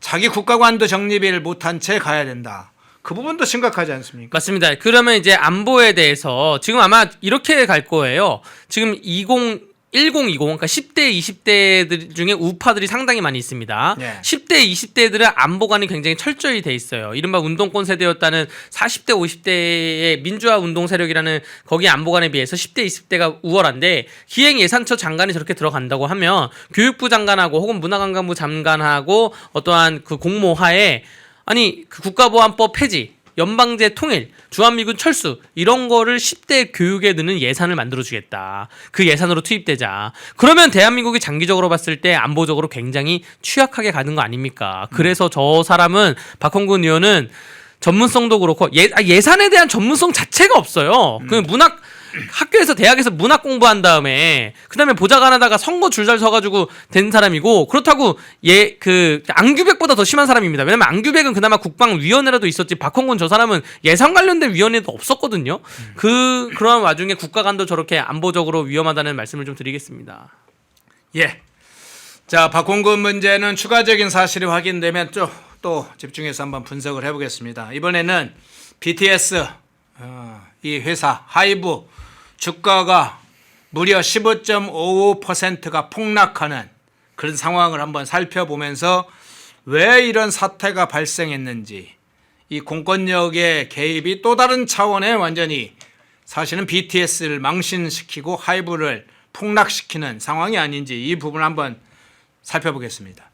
BTS 공연에 관련해서는 뭐 예능적으로는 평가할 수가 있습니다. 그러나 정치적으로 사회적으로는 상당히 부정적 여파가 또 한 번 닥쳐왔어요. 그러다 보니까 주식시장을 강탈했습니다. 자, 코스피 하락 추세도 있죠. 어제 이제 코스피가 많이 하락했으니까요. 그런데 삼성전자, SK하이닉스, 두산에너빌리티, 현대차 이런 주요 주식들을 보면 대략 6%, 7%, 좀 많아야 8% 그 안에서 많이 폭락을 했다고 해도 주가가 폭락을 했는데 하이브는 얼마나 폭락을 했을까요? 자, 지금 저 보십시오 한번. 예, 코스피 29만 5천 원으로 떨어졌는데 하락폭이 15.55예요. 15.55% 하락했다. 압도적으로 폭락이 하이브가 이루어진 거죠. 자, 그런 여파가 뭐였을까요? 자, 26만 명이 온다. 막 정부나 경찰이 막 예상치를 공표하고 하이브도 일부 그렇게 동조하고 언론에서 대대적으로 쏘았는데 4만 명, 5만 명 정도만 왔다. 그러면 당연히 폭망했다 이런 것이 알려지겠죠. 그게 주식시장에 반영됐다고 보세요. 어떻게 네. 해석을 하세요? 그러니까 지금 인터넷 조롱글은 26만 명이 온다 그랬는데 주가가 26만 원이 된다는 얘기였냐. 지금 그렇게 조롱이 돌고 26만이 주가 26만이었냐 이런 얘기가 돌고 있는데 저도 BTS 공연 8시부터 그 1시간 동안 생중계로 봤습니다. 제가 현장에는 못 갔고 생중계로 봤는데 다만 아쉬운 점이 뭐냐면 현장에 4만 2천 명이 왔다 하더라도 지금 넷플릭스로 전 세계로 송출되고 있기 때문에 어떠한 역량과 한국 문화만 보여준다면 주가에 방어할 수가 있을 텐데 한국인들이 저 자리에 안 가고 영상으로 본 사람들도 아 이건 아니지라고 했다는 거예요. 그게 뭐냐면 저는 좀 다소 아쉬운 게 송출은 넷플릭스가 해도 됩니다. 근데 어떠한 카메라 감독이나 PD들의 영상 촬영 기법 있잖아요. 네. 이거를 누가 했는지 모르겠지만 이걸 만약에 넷플릭스에서 했다고 하면 단순히 항공샷만 많이 찍었고요. 그리고 광화문이나 혹은 경복궁 또 저기 있는 세종대왕 동상이나 이순신 동상에 우리나라가 갖고 있는 그러한 의미에 대해서 카메라에 단 하나도 담지 못했어요. 단순히 공연 찍고 항공샷 찍고 공연 찍고 항공샷 찍고 했단 말이죠. 그래서 그러한 촬영 기법이 굉장히 아쉽다. 차라리 우리나라의 뭐 KBS의 뭐 가요 톱텐이나 뭐 혹은 뮤직뱅크나 혹은 MBC에 있어 뭐 쇼 음악 중심이나 SBS 인기가요나 이렇게 전문가 우리나라의 노래에 맞는 전문 우리나라의 정서를 아는 분들이 촬영 기법을 했으면 주식이 저렇게까지는 안 떨어졌을 거다라고 저는 생각을 합니다. 예. 그러면 동시에 이제 인원 문제 26만 명이 아니라 4만 명, 5만 명, 5분의 1로 사실상 참가 인원이 줄은 상황인데 이제 그것에서 오는 충격도 있습니다만 사실은 공권력 문제가 좀 네. 제기가 되잖아요. 네. 15,000명에 가까운 직접적 인력이 10,000명이 조금 넘고 추가 안전 인력까지 해서 15,000명이 투입이 됐다. 4만 명 뭐 얼마 오는데 4만 뭐 8,000명 정도 경찰이 이야기를 하던데 네. 오는데 15,000명이 투입이 됐다. 그럼 4명당 1명꼴이 그러면 공무원 인력이 투입된 거예요? 네, 맞습니다. 예. 예. 저게 이제 인력 투입을 요즘 어떻게 계산하냐면 저 주변 기지국을 검색을 하면 그 주변에 있는 핸드폰 수가 나옵니다. 그 휴대폰에 있는 수가 곧 사람 수로 측정을 하는 거예요. 그래서 휴대폰이 뭐 4만 개다. 그러면 4만 명이 온 거로 측정을 하는 건데 그래서 저게 인터넷 검색을 하면 광화문에 현재 몇 명이 있는지가 다 알 수가 있습니다. 그걸로 이제 젊은 친구들은 그걸로 야 우리가 홍대 갈래 아니면 광화문 갈래 뭐 종로 갈래 신촌 갈래 할 때 그걸로 검색을 해서 야 홍대에 사람 너무 많다. 뭐 강남에 사람 많다. 딴 데 가자. 이런 얘기를 많이 하는데 저 경찰 병력, 그 공무원 병력 포함해서 15,000명이 와서 통제를 했다는 거는 너무나 과도한 통제였고요. 네. 헌법에 일반 행동권 자유라는 게 있습니다. 또 헌법에 거주 이전의 자유가 있어요. 국민의 기본권이 있는데 뭐 거주하고 또 일반 행동할 수 있는 자유가 있는데 그 기본권에 대해서 국가가 침해를 하려면 헌법 37조 2항에 의해서 공공복리, 질서 유지를 위해서는 제한을 할 수 있지만 법률로서 제한할 수 있다 되어 있는데 어떠한 법률에 근거해가지고 저렇게 국민들에게 그 교통의 자유와 일반 행동권의 자유를 막았는지 이거 정말로 정부가 무능함을 보여준 겁니다. 정부의 판단 미스입니다. 네. 결국은 그 책임이 그러면 일종의 권력 남용이나 전시성 과잉 행정, 더군다나 응급 환자를 사실은 대처해야 될 네. 그런 어떤 응급차라든가 네. 화재 재난이 발생했을 때의 그런 소방 인력이라든가 이런 것을 대규모로 동원함으로써 그것을 사실상 현실 주변에서 제때 제 시간에 대처를 못했다. 그것도 네. 경기도 강원도에 있는 소방 경찰 네. 뭐 이런 것까지 다 끌어왔다는 거잖아요. 맞습니다. 지금 저 시기에 대전 공장에 불이 난 시기 바로 직후였어요. 제가 뭐 이런 말씀드리지 않으려고 그랬는데 BTS 공연 중에 노래 중에 불타오르네라는 노래가 있습니다. 네. 영어로 Fire란 노래예요. 대구에 지금 화재 공장으로 인해서 저 수많은 시민들이 사상을 발생하는 그러한 사태에서 Fire 이러면서 막 불타오르네 뭐 이런 노래를 부르는 것에 대해서 우리나라가 경찰 인력이 이거를 보호해주고 해야 되는 것이냐 이러한 좀 씁쓸함이 들고요. 공무원들이 수당이 하루에 15만 원이 나왔다고 합니다. 전날 공무원이 15,000명이 투입이 됐으면 공무원 수당만 저 1시간 때문에 공무원 수당만 나간 게 22억 5천만 원이에요. 그러면 이게 넷플릭스나 하이브에서 22억 5천만 원을 우리가 냈을 것이냐? 혹은 아니면 저 정말로 외국인들이 와가지고 4만 명이 원래는 26만 명이 온다는 계획인데 저 사람들이 와가지고 주변에 호텔이 꽉 차고 서울에 있는 모든 숙박업소가 꽉 차고 거의 몇 날 며칠 축제 분위기로 20억 이상, 30억 이상의 효과가 있었냐? 그게 아니라는 거죠. 그 하이브나 넷플릭스는 저 광화문 사용료를 얼마 냈겠습니까? 한 몇 천만 원만 냈다는 것이거든요. 그래서 이거를 그러면 정부가 예측을 해가지고 이거를 그냥 일반 체육관에서 만약에 공연이 있다고 하면 저 이런 인력들 있잖아요. 저는 인력을 공연 기획사에서 갖고 옵니다. 공연 기획사에서 사람 채용해서 갖고 오거든요. 그러니까 저런 인력을 경찰이 인력을 쓸 게 아니라 저 기획사에서 하이브든 넷플릭스든 채용 공고를 내가지고 아르바이트를 채용해가지고 인력을 보강해야 되는데 저걸 왜 국가가 해주고 있냐라는 그런 기본적인 의문이 들 수밖에 없는 겁니다. 예. 자, BTS 하이브의 주가의 폭락 그리고 그것이 이 권력에 의해서 움직이면서 더 폭락하게 되는 망신당하는 그게 권력의 남용일 뿐만 아니라 이 공권력의 사유화 이런 문제까지 지금 노출시켰습니다. 심각한 문제죠. 자, 그런데 국민의힘 문제를 제때 좀 따져묻지를 못하네요. 그러니까 국민의힘에서 지금 행안위와 문강위에서는 저때 투입됐던 정확한 비용이 얼마인지 또 저기에 대해서 결제 라인은 어떤 것인지 그걸 명확히 뭐 이게 뭐 이걸로 국정조사나 특검이나 할 건 아니고요. 적어도 상임위원회에서는 이걸 따져봐야 됩니다. 그래야지 다시는 이런 일이 반복되지 않는 것이다. 재발 방지를 해야 된다 말씀드립니다. 예.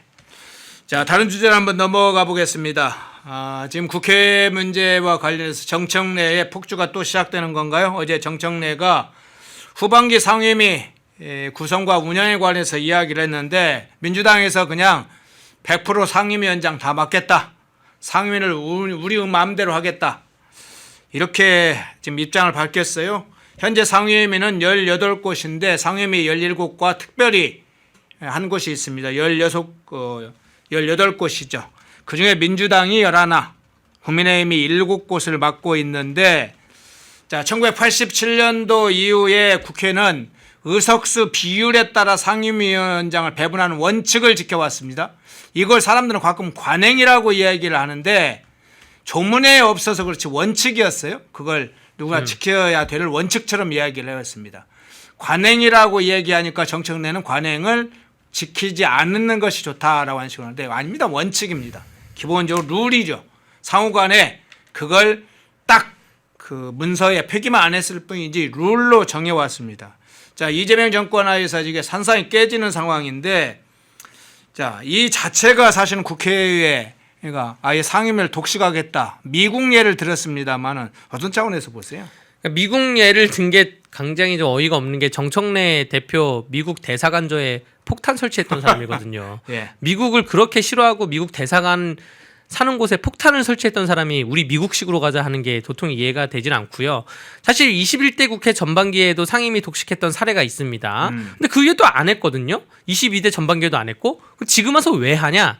이거 명청대전 때문에 국민들이 피해를 보는 겁니다. 명청대전의 일환으로 국회가 피해를 보는 것인데 왜 명청대전이냐면 박홍근 아까 의원에 대해서 이재명이 기재부 기획예산처 장관에 앉히지 않았습니까?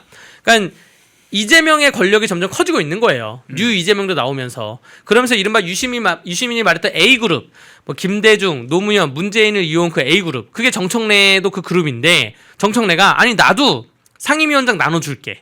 지금 현직 의원들한테 현직 의원들이 그 민주당으로 치면 지역위원장 아닙니까? 나도 상임위원장 나눠줄게. 라고 하면서 그러면 상임위원장을 여러분들 2년씩 돌아가는데 1년씩 쪼개서 하면 그럼 2배로 나눠줄 수가 있거든요. 네. 그래서 그러한 관점에서 결국 명청대전 다음 8월 전당대회에 본인이 우위를 점지하기 위해서 국회를 쑥대밭으로 이용하고 만드는 것입니다. 예, 두 가지 문제를 동시에 한번 여쭤볼게요. 이재명이 입법이 느리다고 지적한 후에 정청래가 이게 드디어 내가 좀 더 이걸 이용해서 뭔가 판을 네. 뒤집어 볼 생각을 했나요? 기회가 왔다. 뭐 기다렸다는 듯이 100% 상임위 독식하는 것으로 딱 판을 바꿨습니다. 자, 또 하나 이 문제에 관해서 어떤 차원에서 보시는지 하나 하고 또 하나는 자, 영상을 보고 질문을 드려야 되겠는데 자, 김어준 유튜브에 출연을 해서 이건 먼저 이야기했어요. 국회 내부에서 이야기한 다음에 한 게 아닙니다. 자, 그 영상 보고 오겠습니다. 대통령 말씀과 관계없이 국민의힘 이런 식으로 하면 후반기 원구성할 때는 상임위 다 가져올까? 이런 생각 제가 들어요. 왜냐하면 일이 안 되잖아요. 그렇죠. 예, 미국 같은 경우는요. 한 석이라도 많은 정당이 모든 상임위를 다 가져갑니다. 상임위원장을. 그 고려해 보세요. 고려 이상을 좀 해봐야 될 것 같습니다. 예, 지금 국회 내부에 들어와서 상임위를 협의하거나 민주당 내부에서 협의하기 전에 정청래가 바로 김어준 유튜브에 출연해서 이재명이 이야기한 것을 근거로 해서 다 우리가 가져가야겠다 하고 김어준은 고려해보라니까 고려 이상을 해야 되겠다. 고려 이상이면 고구려입니까? 자, 어떤 네. 차원에서 이 상황을 보세요? 일단은 이재명의 화법은 굉장히 평소에 직설적이었습니다. 네. 이재명이 만약에 상임위원장 독식하는 걸 원했으면 이재명이 상임위원장 다 독식하세요 라고 얘기를 했을 거예요. 근데 입법이 느리다라는 거는 이재명이 말하기에는 국민의힘한테 뭐라 그러는 게 아니라 다수당인 더불어민주당 정청래 너가 지금 잘 못하고 있는 거 아니냐 라고 해서 정청래를 꼬집은 거지 정청래가 지금 이재명에 대해서 20%에 운운한 거는 핑계를 대는 거에 불과한다고 생각이 되고요. 네. 그럼 따져봅시다. 국회 상임위원장들 중에 상임위원회에서 법안 통과율이 누가 빠르고 누가 느린지 따져보자면 발의 건수 대비 통과율이 가장 높은 곳은 제가 본 자료는 산업통상자원위원회예요. 산자위. 위원장이 이철규 의원입니다. 국민의힘 삼선 의원 이철규 의원이고요. 국민의힘 소속 의원이 가장 빨라요. 네. 그거는 사실 국민의힘에서 빠른다고도 있지만 산자위이기 때문에 산자위는 산업, 발전, 중소기업, 벤처 법안을 신속하게 해야 되니까 빠른 것이고요. 가장 느린 곳이 정무위입니다. 네. 정무위도 지금 국민의힘 소속으로 있긴 있습니다. 네. 정무위는 왜 느리냐?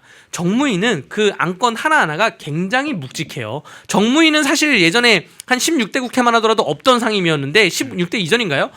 기재위에서 가장 좋은 알짜배기 빼고 다른 상임위에서 알짜배기만 빼가지고 대한민국의 정무적으로 무거운 위원회를 만든 게 정무위거든요. 네. 그래서 정무위 법안은 빠르게 통과할 수가 없습니다. 하나하나를 심도 있게 논의를 해야 되고 그렇기 때문에 그럼 또 가장 높은 곳과 가장 낮은 곳이 차이가 크냐, 뭐 여기는 뭐 80%고 여기는 10%냐, 그렇지도 않아요. 법안 통과율이 상임위별로 다 고만고만합니다. 그런데 정청래가 저렇게 김어준 방송 나와가지고 국민의힘 상임위원장들이 느리게 일을 한다? 이거는 통계상 도표상 아예 말이 안 되는 얘기예요. 사실과 다른 얘기고, 아까 말씀드렸다시피 그냥 본인이 상임위원장 내 편한테 나눠주겠다, 나한테 와라, 이재명한테 가지 말고 나한테 와라 하는 그러한 얘기에 불과하다고 저는 생각이 됩니다. 예. 자, 정청래 독식 장면까지 살펴봤습니다.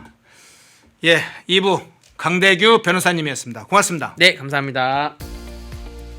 시청자 여러분 안녕하십니까. 펜앤마이크 선우윤호 기자입니다. 설 명절 앞두고 또 평일에도 평상시에도 술 안주로 굉장히 좋은 게 바로 이 과메기입니다. 저도 굉장히 좋아하는 이 과메기 펜앤마이크 특가로 구매하시면은 포항 산지에서 직송되는 과메기 플러스 야채 세트를 23,900원에 구매가 가능하십니다. 소주랑 같이 먹으면 더욱더 맛있는 이 과메기, 구성은 과메기와 야채 세트만 이렇게 되어 있는데 이 야채가 어디서 오냐?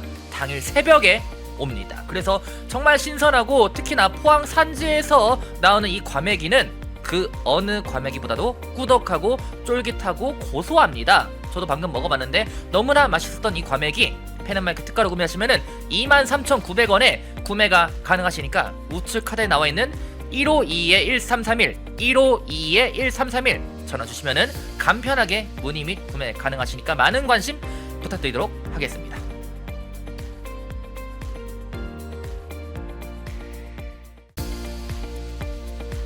시청자 여러분 안녕하십니까. 펜앤마이크 선우윤호 기자입니다. 오늘은 제가 제품 하나를 소개해 드리려고 하는데요. 바로 남재은 박사가 직접 개발한 알부민 울트라맥스, 누적 판매량이 300만 병을 돌파한 만큼 후기로 검증된 뭐 그런 제품이라고도 볼 수가 있는데, 그러면 많은 분들이 대체 어떤 부분에서 무엇을 보고 300만 병이 넘는 이 주문량을 돌파했는지 그걸 알아야겠죠. 바로 많은 분들이 꼽는 것에 피로회복, 면역력, 그리고 간 건강 등이 있습니다. 무엇보다 남재은 박사가 본인이 직접 마시면서 개발에 참여했기 때문에 다른 제품들을 보더라도 이름을 걸고 판매하는 제품들은 당연히 자신감이 있을 수밖에 없습니다. 그것이 이러한 자신감이 300만 병 돌파라는 그런 판매량으로 입증된 거기도 하고요. 이 피로회복, 면역력, 집중력 저하, 간 건강 등 이 하루 한 병 바꿔보시면은 아마 일상이 달라졌다는 후기들이 많은 것처럼 여러분들도 그 후기가 자신의 후기가 될 수 있을 거라 생각을 합니다. 지금 구매하시면 펜앤마이크 이벤트로 정말 그 어디서도 경험할 수 없는 이벤트를 경험하실 수가 있습니다. 바로 2+1 이벤트인데요. 지금 바로 우측 하단에 나와 있는 번호 1522-1331 152-1331 전화 주시면은 펜앤마이크에서만 진행하는 2+1 이벤트로 알부민 제품 구매하실 수가 있으니까 많은 관심 부탁드리도록 하겠습니다.